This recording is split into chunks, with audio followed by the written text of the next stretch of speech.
acho que é importante colocar essa questão do Ministério Público, porque existem, o Ministério Público Federal particularmente, eu não conheço muito a realidade do Ministério Público estaduais, tem promovido diversas ações judiciais no Brasil inteiro, contra mídias, contra órgãos de comunicação, exatamente com o objetivo de garantir a diversidade, proibir a discriminação, proibir condutas vexatórias contra minorias.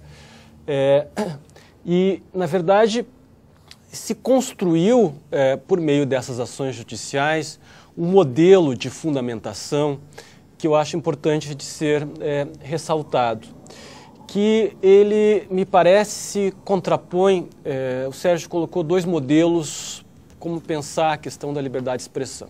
Liberdade de expressão, primeiro, o racismo, por exemplo, o antissemitismo não seria uma verdadeira expressão, mas seria o paixão, no sentido do Sartre.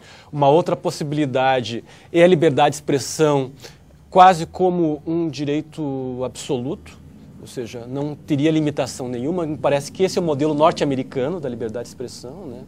Não é à toa que nos Estados Unidos a Suprema Corte permitiu, inclusive, a existência da Ku Klux Klan, ou seja, a Ku Klux Klan, enquanto organização racista, pode continuar defendendo as suas ideias racistas, não podem promover atos de violência ou incitar atos de violência, mas podem defender publicamente, inclusive, ideias racistas. Eu acho que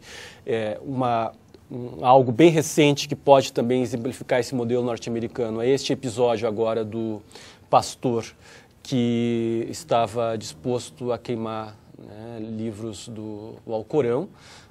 E é interessante a solução jurídica que foi dada neste caso, ou seja, nós não podemos impedir ele, segundo pelo entendimento norte-americano da liberdade de expressão, não podemos impedir o pastor de queimar os livros, mas foi arranjada uma lei municipal que proibia incêndios em lugar público. Chegamos a um ponto que a liberdade de expressão, inclusive, pode provocar riscos à vida de pessoas nos Estados Unidos, na medida em que havia uma ameaça terrorista, certamente haveriam atentados terroristas em função deste ato.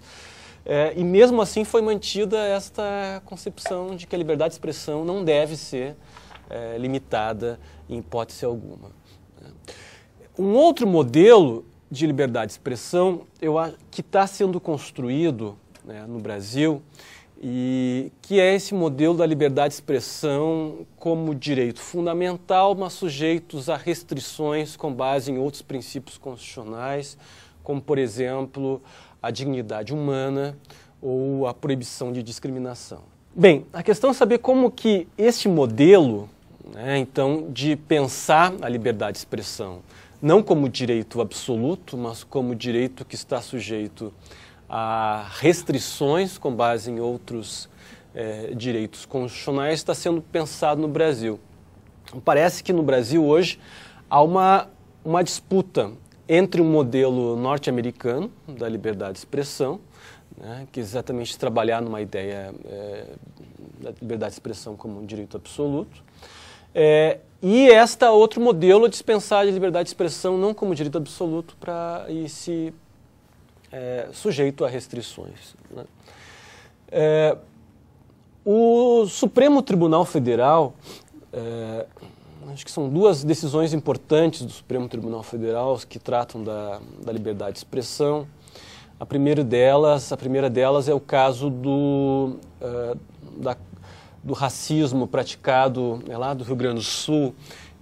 O editor, o Vanga é o nome dele, editor da editora Revisão, que publicava livros com caráter naquela ideia da revisão histórica, que defendia que o Holocausto não aconteceu e que, negando, é um grupo revisionista que existe em vários lugares do mundo, e ele foi condenado pelo crime de racismo, pela prática de antissemitismo.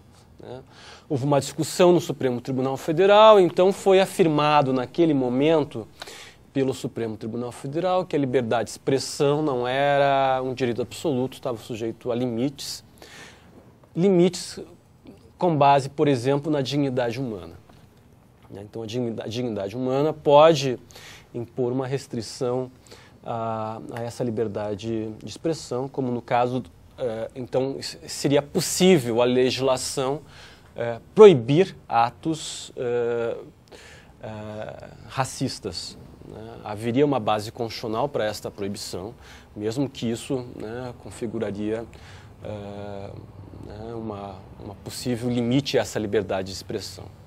Mas no julgamento do ano passado, o Supremo Tribunal Federal, que julgou inconstitucional a lei de imprensa, a impressão que foi muito forte ali essa linha norte-americana, a ponto do Supremo, do relator, do ministro relator, dizer que a liberdade de expressão é um sobre-direito, que estaria acima dos demais direitos fundamentais, e que os limites seriam apenas aqueles estabelecidos na própria Constituição, que ele cita a questão da vedação do anonimato, a questão do direito de resposta, a indenização posterior, por dano à honra, dano à imagem, dano moral. Mas ele não enfrenta essas questões de uma restrição com base na dignidade humana, que também é um princípio constitucional, ou seja, está no... e inclusive a dignidade humana é considerado também um sobre-direito. Nós teríamos então pelo menos dois sobre-direitos, a liberdade de expressão e a dignidade humana. Essa decisão do Supremo Tribunal Federal, ela foi levantada como no sentido, agora não poderia haver nenhuma restrição mais à imprensa. Mas neste ano, de 2010, houve uma ação julgada pelo Supremo Tribunal Federal com base numa proibição judicial de divulgação de notícias sobre uma investigação criminal que estava sendo investigada uma certa pessoa. Havia um sigilo judicial para aquela investigação e o Supremo disse, não, agora temos que...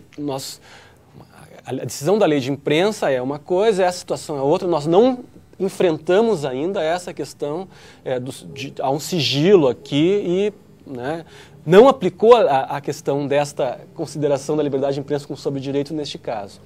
Então, há muito que se avançar nessa questão da liberdade de expressão. Eu acredito que é possível nós caminharmos até diante de um modelo europeu. Eu acho interessante citar as diretrizes da União Europeia sobre televisão,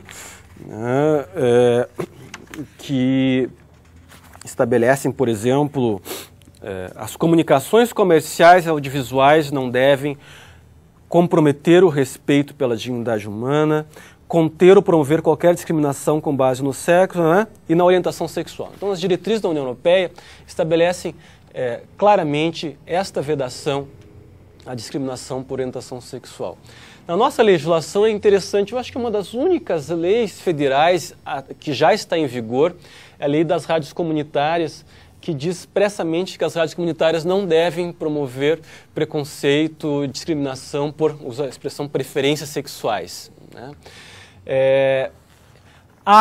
O Estatuto da Igualdade Racial também trabalha nessa linha de que os meios de comunicação devem respeitar a diversidade, não podem promover a discriminação. Então, eu acho que o caminho é esse. Dentro do direito constitucional, existe muito esse debate sobre a chamada ponderação de direitos. Colisão entre direitos constitucionais e ponderação entre direitos.